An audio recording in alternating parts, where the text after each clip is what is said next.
राधिका और नवीन का तलाक। राधिका और नवीन को आज तलाक के कागज मिल गए थे। दोनों साथ ही कोर्ट से बाहर निकले।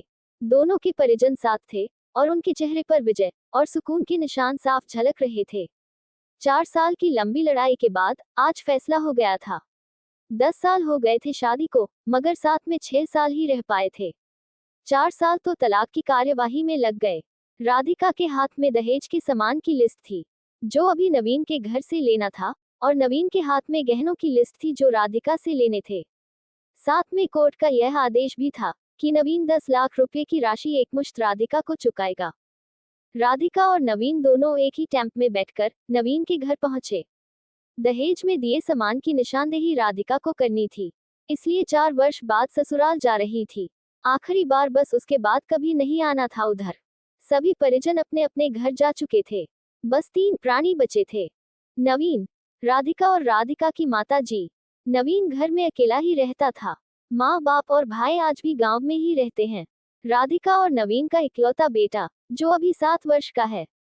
कोर्ट के फैसले के अनुसार बालिग होने तक वह राधिका के पास ही रहेगा।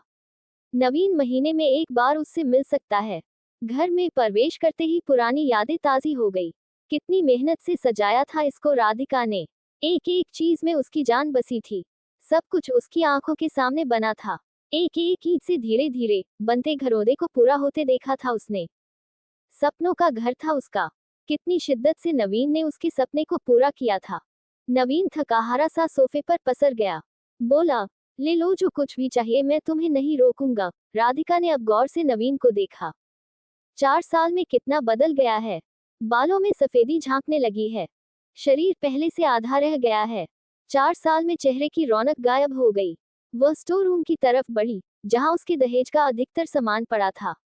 सामान ओल्ड फैशन का था, इसलिए कबाड़ की तरह स्टोर रूम में डाल दिया था। मिला भी कितना था उसको दहेज? प्रेम विवाह था दोनों का। घर वाले तो मजबूरी में साथ हुए थे। प्रेम विवाह था तभी तो नजर लग गई किसी की, क्योंकि प्रेमी जोड़ी को हर कोई टूटता हुआ देखना चाहता है। बस एक बार पीकर बहक गया था नवीन, हाथ उठा बैठा था उस पर। बस वो गुस्से में मायके चली गई थी। फिर चला था लगाने सिखाने का दौर। इधर नवीन के भाई भाभी और उधर राधिका की माँ। नौबत कोर्ट तक जा पहुंची और तलाक हो गया। न राधिका लौटी और न नवीन लाने गया। राधिका की माँ बोली, कहाँ है तेरा सामान? इधर तो नहीं दिखता, बेच दिया होगा इस शराबी ने। चुप रहो माँ। राधिका को न जाने क्यों नवीन को उसके मुंह पर शराबी कहना अच्छा नहीं लगा। फिर स्टोर रूम में पड़े सामान को एक एक कर लिस्ट में मिलाया गया। बाकी कमरों से भी लिस्ट का सामान उठा लिया गया। राधिका ने सिर्फ अपना सामान लिया, नवीन के सामान को छुआ भी नहीं। फिर राधिका ने नवीन को गहनों से भरा बैग पकड़ा दिया। नवीन ने बैग वापस राधिका को दे दिया। रख लो, मुझे नहीं चाहिए, काम आएंगे तुम्हारे मुसीबत में। गहनों की कीमत 15 लाख से कम नहीं थी। क्यों? कोर्ट में तो तुम्हारा वकील कितनी दफा गहने गहने चिल्ला रहा था। कोर्ट की बात कोर्ट में खत्म हो गई राधिका। वहां तो मुझे भी दुनिया का सबसे बुरा जानवर और शराबी साबित किया गया है। सुनकर राधिका की मां ने नाक भौं चढ़ाई। नहीं चाहिए, वो 10 लाख भी नहीं चाहिए। क्यों? कहकर नवीन सोफे से खड़ा हो गया। बस यूं ही राधिका ने मुंह फेर लिया। इतनी बड़ी जिंदगी पड़ी है, कैसे काटोगी? ले जाओ, काम आएंगे। इतना कहकर नवीन ने भी मुंह फेर लिया और दूसरे कमरे में चला गया। शायद आंखों में कुछ उमड़ा होगा, जिसे छुपाना भी जरूरी था। राधिका की माताजी गाड़ी वाले को फोन करने में व्यस्त थी। राधिका को मौका मिल गया। वो नवीन के पीछे उस कमरे में चली गई। वो रो रहा था, अजीब सा मुंह बनाकर, जैसे भीतर के सैलाब को दबाने की जद्दोजहद कर रहा हो। राधिका ने उसे कभी रोते हुए नहीं देखा था। आज पहली बार देखा, न जाने क्यों दिल को कुछ सुकून सा मिला। मगर ज्यादा भावुक नहीं हुई। सीधे अंदाज में बोली, इतनी फिक्र थी तो क्यों दिया तलाक? मैंने नहीं, तलाक तुमने दिया। दस्तखत तो तुमने भी किए। माफी नहीं मांग सकते थे? मौका कब दिया तुम्हारे घर वालों ने? जब भी फोन किया काट दिया। घर भी आ सकते थे, हिम्मत नहीं थी। राधिका की मां आ गई। वो उसका हाथ पकड़कर बाहर ले गई। अब क्यों मुंह लग रही है इसके? अब तो रिश्ता भी खत्म हो गया। माँ बेटी बाहर बरामदे में सोफे पर बैठकर गाड़ी का इंतजार करने लगी। राधिका के भीतर भी कुछ टूट रहा था, दिल बैठा जा रहा था।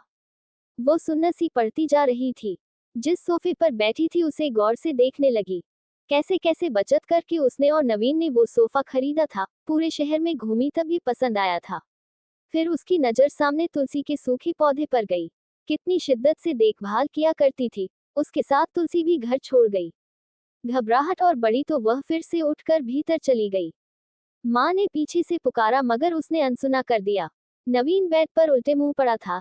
एक बार तो उसे दया आई उस पर, मगर वह जानती थी कि अब तो सब कुछ खत्म हो चुका है, इसलिए उसे भावुक नहीं होना है। उसने सरसरी नजर से कमरे को देखा। अस्त व्यस्त हो गया है पूरा कमरा। कहीं कहीं तो मकड़ी के जाले झूल रहे हैं। कितनी नफरत थी उसे मकड़ी के जालों से। फिर उसकी नजर चारों ओर लगी उन फोटो पर गई, जिनमें वो नवीन से लिपटकर मुस्कुरा रही थी। कितने सुनहरे दिन थे वो। इतने में माँ फिर आ गई, हाथ पकड़कर फिर उसे बाहर ले गई। बाहर गाड़ी आ गई थी, सामान गाड़ी में डाला जा रहा था। राधिका सुन सी बैठी थी। नवीन गाड़ी की आवाज सुनकर बाहर आ गया। अचानक नवीन कान पकड़कर घुटनों के बल बैठ गया और बोला, मत जाओ, माफ कर दो। शायद यही वो शब्द थे जिन्हें सुनने के लिए 4 साल से तड़प रही थी। सब्र के सारे बांध एक साथ टूट गए।